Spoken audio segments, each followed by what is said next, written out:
기차는 한 달을 넘게 달렸습니다. 기차가 잠시 멈추면 사망한 자신의 가족의 시신을 관도 없이 매장하는 수밖에 없었습니다. 그렇게 자신의 가족을 갑작스럽게 떠나보내야 했습니다.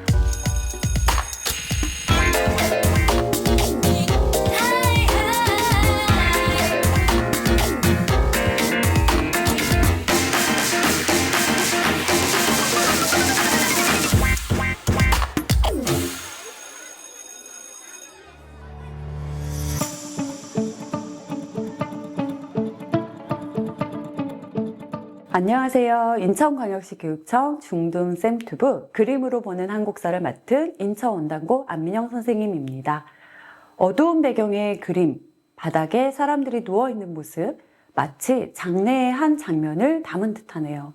그런데 여러 명이 바닥에 누워 있습니다. 그렇다면 이건 개인의 사정이 아니라 집단에 영향을 미친 어떤 사건으로 인해 발생한 장래 풍경이라는 것을 짐작해 볼 수 있습니다. 이 작품은 진혼제의 이별의 촛불, 붉은 무덤이라는 작품의 일부입니다. 진혼제란 죽은 이의 혼을 위로하기 위해 지내는 제사를 뜻합니다. 화가는 평생에 매달려 이런 주제의 작품을 그려왔습니다. 이 주제에 몰입했던 화가 신순남은 누구일까요? 또 왜 이런 작품을 그려왔던 것일까요? 신순남은 고려인 출신 화가입니다. 고려인은 러시아와 중앙아시아 지역에 거주하는 한인을 일컫습니다. 신순남은 1928년 연해주에서 태어납니다. 그는 왜 조선 땅이 아닌 러시아 연해주에서 태어났을까요? 그 역사의 시작은 1980년대로 거슬러 갑니다. 조선 말 변망 지역에 거주하던 이들은 경제적 궁핍을 타개하기 위해 두만강을 건너 국경을 넘었습니다. 이처럼 우리 민족의 연해주 이주는 경제적 이유에서 시작되었습니다. 그러다가 1910년대 일제강점기 이후에는 독립운동의 뜻을 품고 건너간 이들이 늘어나기 시작했습니다. 신순남의 가족 역시 19세기 말 경제적인 이유로 고향 부산을 떠나 연해주로 이주해 왔던 겁니다. 그런데 1937년 가을 어느 날 고려인 학교를 다니고 있던 신순남은 수업 중에 선생님에게 뜻밖의 이야기를 듣습니다.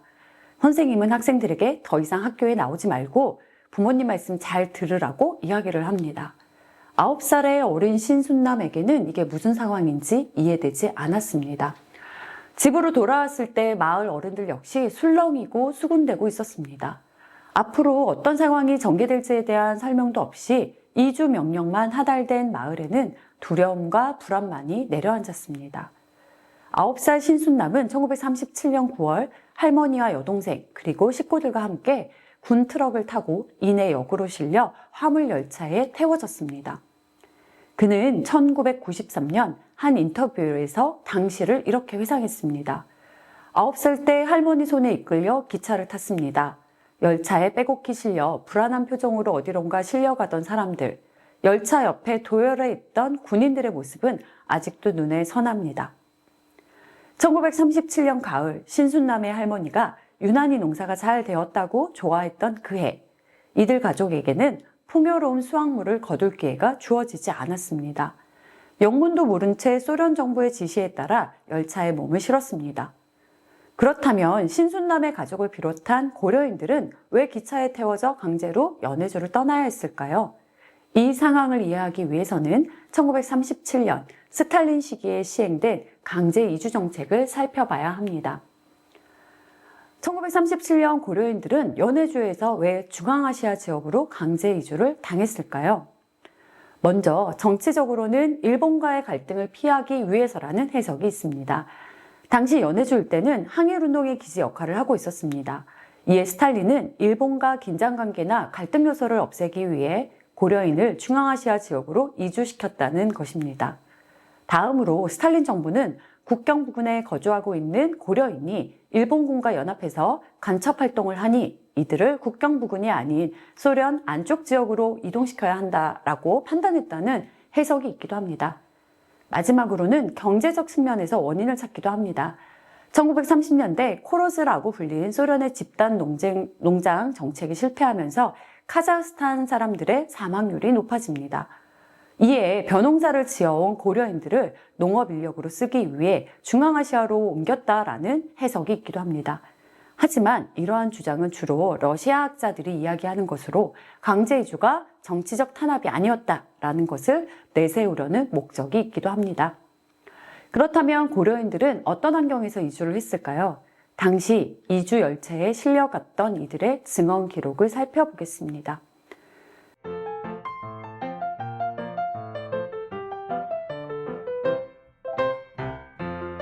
달리는 열차가 하루에 한두 곳에 정거하다 보니 아무런 위생시설이 없는 역에서 남녀노소 할 것 없이 대소변을 보기는 예사였고, 정차한다면 600에서 700명이 동시에 내려 음료수, 먹을 것을 준비하느냐고 남녀노소 할 것 없이 역장 지역에 엉덩판을 내놓고 대소변을 보게 되었으니 실로 아수라장이었다.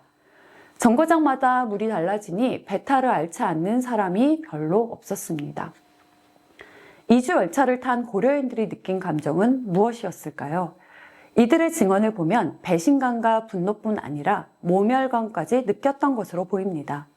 가축이나 화물을 태우는 열차에 실려갔고, 열차에는 화장실도 갖춰져 있지 않아 개방된 장소에서 생리현상을 해결해야 되는 일은 큰 상처로 남았던 것입니다. 기차는 한 달을 넘게 달렸습니다. 추위와 식사, 위생 문제로 기차칸 여기저기서 사망자가 발생했습니다. 기차가 잠시 멈추면 사망한 자신의 가족의 시신을 관도 없이 매장하는 수밖에 없었습니다. 그렇게 자신의 가족을 갑작스럽게 떠나보내야 했습니다. 신순남은 그때의 풍경을 이렇게 그린 것입니다. 죽은 자식을 두고 원통하게 울고 있는 어머니의 모습이 보입니다. 신순남 역시 연해주에서 중앙아시아로 이주한 지 3년이 지나 삼촌을 세상에서 떠나보내게 됩니다.